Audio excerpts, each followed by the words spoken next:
పూరా local. Welcome to పూరా local. మనం పోతే మన ఆస్తి అంతస్తులు మన పిల్లలకు దక్కాలని అందరూ అనుకుంటారు. అనుకోవడం కాదు, అందరూ అదే చేస్తారు కూడా. కానీ తిరుమల వెంకన్న భక్తుడైన ఓ వ్యక్తి తదనంతరం తన ఆస్తి స్వామివారికి చెందాలని వీలునామా రాశాడు.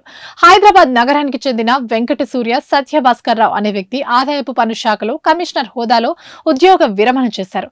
ప్రస్తుతం వనస్థలిపుర ప్రాంతంలో సొంత ఇల్లు నిర్మించుకుని అక్కడే సత్యభాస్కర్ దంపతులు నివసించేవారు. అయితే కరోనా సమయంలో ఆయన భార్య లక్ష్మీ కుమారి మరణించింది. సంతానం లేని ఆ దంపతులు తమ ఇంటిని స్వామివారికి అర్పించాలని నిర్ణయం తీసుకున్నారు. 3500 చదరపు అడుగుల విస్తీర్ణంలో నిర్మించిన ఆ ఇంటిని ఆధ్యాత్మిక కార్యక్రమాలు, వెంకటేశ్వర స్వామిపై భక్తిభావం పెంపొందించేందుకు వినియోగించాలని కూడా సూచించారు.